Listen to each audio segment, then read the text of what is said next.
You know how it ends. 300 Spartans, shoulder to shoulder, buried under arrows at the hot gates. It plays in every gym. It's inked on arms that never held a spear. That is not the ending. It isn't even the battle that stopped him. Xerxes walked away from the hot gates and burned Athens to the ground. The men who actually broke him never got a movie. Most of them couldn't afford armor. And the one who beat him had been building a trap for 3 years, in the open, while his own city called him a thief. So stand where he stood. You are on a rock above a strip of water barely a mile wide, and there is smoke behind you, because the smoke is your house. Your temples are ash. Your fields are gone. Everything Athens still owns is floating in front of you, and it is made of wood. His name was Themistocles, and almost nobody knows it. No quote of his ends up on a forearm. He wasn't a king. He wasn't even liked. He was a politician with one obsession, and the obsession was ships. If you like the half of history that got left off the poster, subscribe. That's the only thing this channel does. 3 years before Xerxes crossed into Greece, Athens hit silver. A new vein at Laurion, rich enough that the assembly voted to hand every citizen the cash. A windfall, a payout. Themistocles stood up and told them to burn it on a navy. 200 warships. No harbor big enough for them yet. No war declared yet. No enemy in sight. He argued it as a squabble with a neighboring island over trade routes. Small, local, boring. He was lying, and the lie saved Greece, because he wasn't building a navy for that island. Remember that, because in a moment, you're going to see what those 200 hulls were really shaped for. Now the thing Xerxes never understood. His fleet was the largest thing on water, and it was borrowed. Phoenician, Egyptian, Ionian. Tall ships, high sides, deep decks crowded with archers and marines. An open sea that is unbeatable. You spread out, you swing wide. You wrap the enemy line at both ends and crush it inward. Numbers win. Numbers always win out there. The Greek trireme was built to lose that fight. 37 meters of hull, sitting so low, the sea is at your elbow. 170 rowers stacked in 3 tiers, every one of them a free citizen who voted. No slaves, no chains. Mast down before contact. Sails stowed on the beach. Nothing to catch wind, nothing to slow the turn. And under the waterline, at the bow, a beak of solid bronze. That ship isn't a platform for soldiers. It's a weapon you sit inside. It doesn't board. It aims, it accelerates, it punches a hole in another ship's ribs and reverses out before the water finishes coming in. It needs one thing to work. It needs the enemy to have nowhere to turn. A trireme in open water is prey. A trireme in a corridor is a hammer. Xerxes had a fleet that only worked in the open. Themistocles had a fleet that only worked in a box. So the whole war became one question. Who chooses the water? That's what the 300 bought. Everyone remembers the pass. Almost nobody remembers that while Leonidas was dying on land, the Greek fleet was fighting the Persians to a standstill at Artemisium, on the same days, in the same tight strait. 3 days of holding. 3 days where Xerxes couldn't get past on land or by sea. It didn't stop him. It was never going to stop him. What it did was buy the time to empty a city. While the pass held, Athens loaded its women, its children, and its old men onto boats and shipped them to islands. An entire population evacuated. Herodotus says they left the dogs howling on the shore. And when the Persians finally walked into Athens, they took an empty city and set it on fire. The Acropolis burned. The temples came down. Xerxes sent a rider home to say the war was won. He had captured a stage set. The city was on the water now. Think about what that means for a second, because it has no parallel. Athens at that moment was not a place. It was a number of hulls and the people standing on them. You cannot besiege that. You cannot starve it. You cannot burn it twice. Themistocles had spent 3 years turning his city into something that could survive losing itself. And nobody in the assembly had understood that was what they were voting for. And on the water, the Greeks were losing anyway. Not to Persia, to each other. The fleet had roughly 370 ships, and it was a committee. Corinthians, Aeginetans, Megarians, Spartans, Athenians, and every one of them wanted to defend their own coastline first.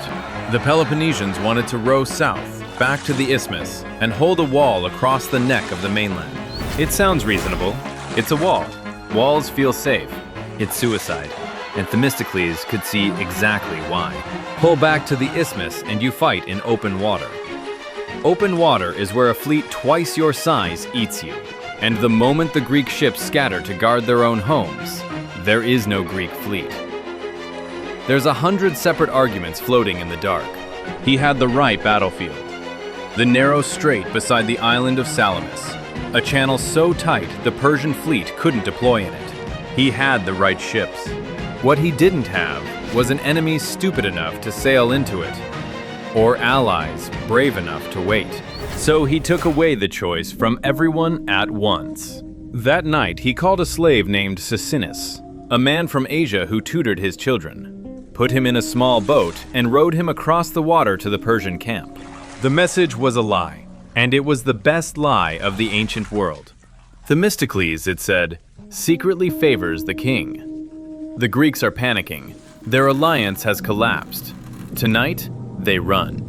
Every word of it matched what Persian scouts could see with their own eyes. Greek captains had been screaming at each other for days, and it handed Xerxes something irresistible. Not a battle, a cleanup. Block both ends of the strait, the message said, and you don't have to fight a war tomorrow. You just collect what's left. If you're still here, you already understand what's about to happen better than the largest empire on Earth did that night. That's the whole point of this channel. Stay to the end. This one has a sting. Xerxes believed it. Every part of him wanted to. He'd taken the pass. He'd taken the city. Of course they were breaking. So he split the fleet in the dark. 200 ships swung around the far side of Salamis to seal the western exit. The main body pushed up to plug the eastern mouth. And then, so nothing could escape unwitnessed, he had a throne carried up the slope of Mount Egalius, overlooking the water, and sat down with scribes beside him to write the names of the captains who fought best. He came to watch a surrender. His rowers, meanwhile, stayed at the oars all night, holding position in a current, waiting for a Greek breakout that was never coming. Sunrise. The Greeks are rested. The Persians have been awake for 11 hours. And the Greek line comes out of the strait in formation, backing water, drawing them in deeper. The trap just snaps shut. Watch what happens to an advantage when you take away the room to use it.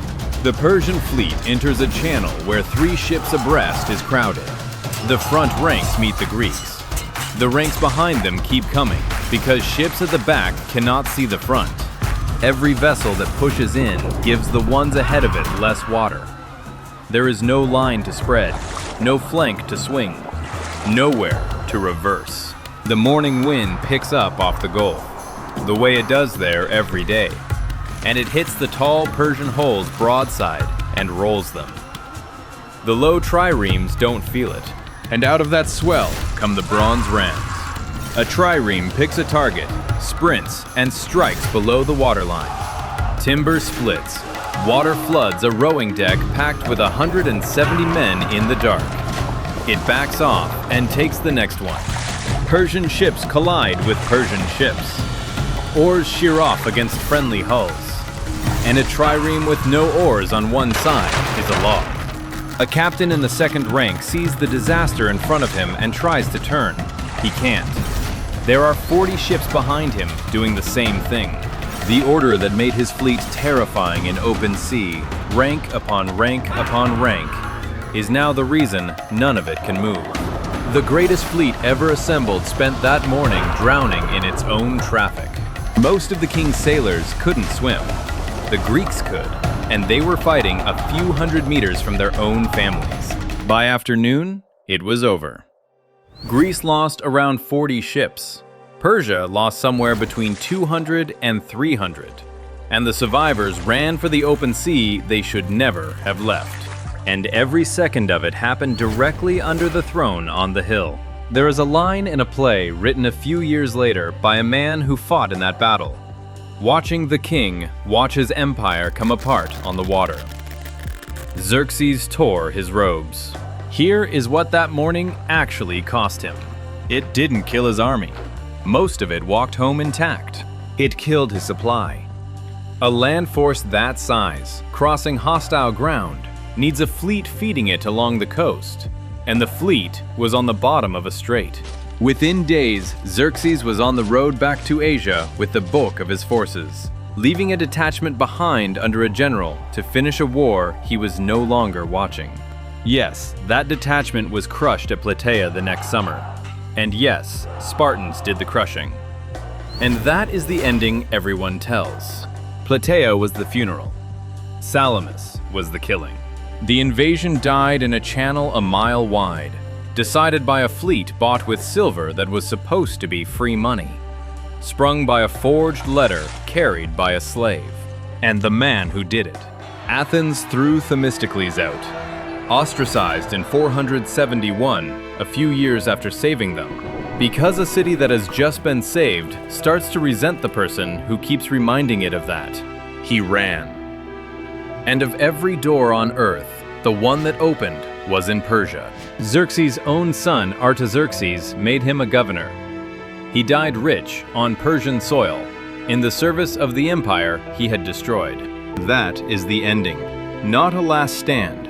A bureaucrat with a bad reputation, dying comfortably in the country he beat. So the next time you see that poster, keep the 300. They earned it. They bought the days that emptied a city. Just know what they bought them for. And tell me in the comments which one you were taught in school, because I'd bet the answer is the same everywhere.